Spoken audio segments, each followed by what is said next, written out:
Hi everybody, David here with Trinity Focus Ministries. I got another video. This is continuing on in the Harmony of the Gospels, and we're just continuing on with the story. And this is a real short video, but last time we talked about Jesus. He's just beginning his ministry. He was baptized by John. He's gathered some disciples. He did the miracle at Cana where he turned the water into wine. Then he was baptizing, and he went with the woman at the well, the Samaritan, and the conversion of all the Samaritan people. And this is right after that. So right after Jesus met with the woman at the well and in Samaria, and he and we all know the story. We talked about it last time. And so him and his disciples, they left Samaria, or I'm not sure if I'm saying that right, but they left there and they went to Galilee. So that's why I titled this video, The Return to Galilee. So it's right in the book of John, and I'm going to read in chapter 4, starting in verse 43. And it says, "Now after 2 days he departed thence and went into Galilee. For Jesus himself testified that a prophet hath no honor in his own country." Because he said that because remember when he was preaching and the people were saying, "Isn't this the carpenter?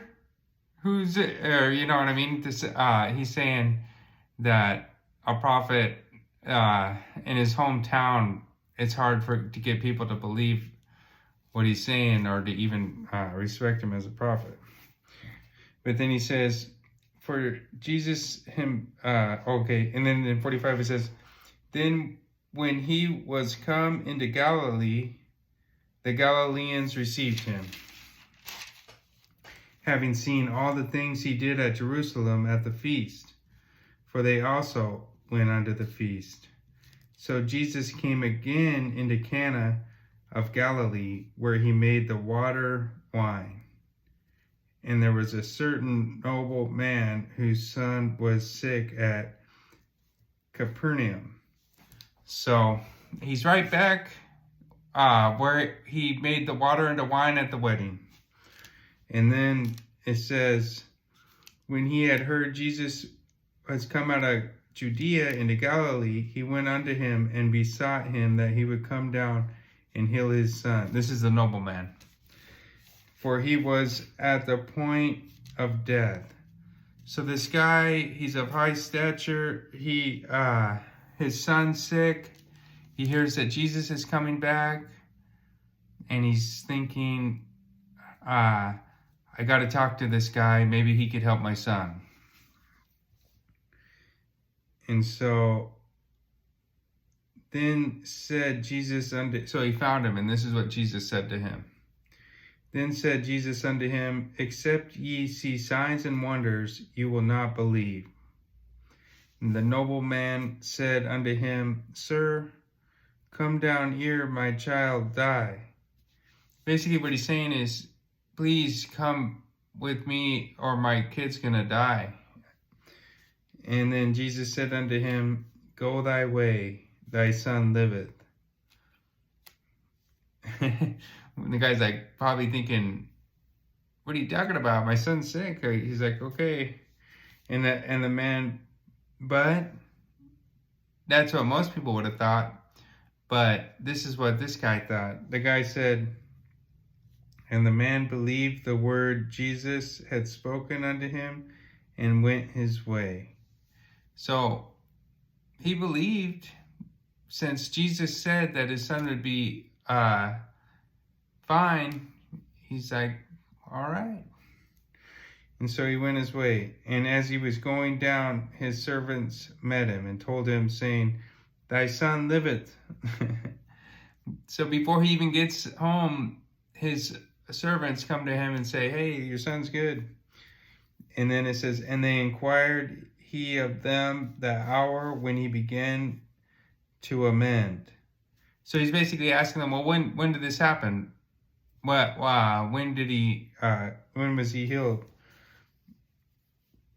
And they said unto him, yesterday at the 7th hour the fever left him. And he's thinking to himself, okay, that was right when I was talking to Jesus. And the father knew that it was at the same hour in which Jesus said unto him, thy son liveth, and himself believed, and his whole house.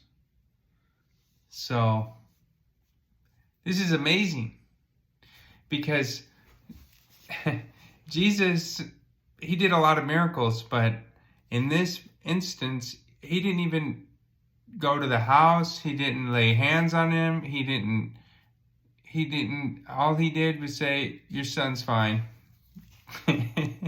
So, that's amazing. And the guy didn't even, I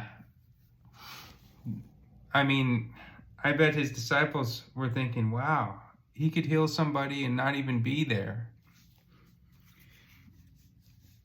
And then it says, this is again the second miracle that Jesus did when he was come out of Judea into Galilee. So by now, Jesus' disciples are wondering, they're like, wow, this guy's this is amazing that he's able to heal somebody from a distance. And it's a good example for us that belief matters. That's where our faith is. Our faith is belief in Jesus. This man had faith in Jesus, and because of it, his son was saved, and ultimately his whole house believed in Jesus because of that, and they were all saved. It says they believed, so that means they were saved. They believed on Jesus Christ, and they were saved by grace. And that's an amazing thing. I guess what we could take away from this part of the story is belief matters. And that's all it takes, is if you believe in God with your whole heart, you could be saved too. And I'm sure most people watching this video are, but it's that simple. People really like to complicate the gospel, but all you really got to do is believe. And it's true. It's easy to believe because it's real. All you got to do is really look at it. And one of the things that really makes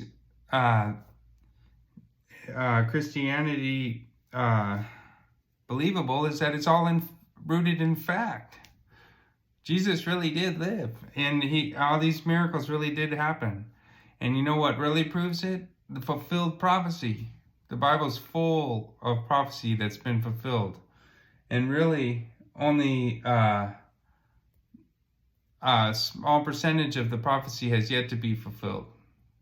There's still prophecies that are yet to be fulfilled. The Bible is really unique. It was written at the beginning of time, and it ends at the end of time.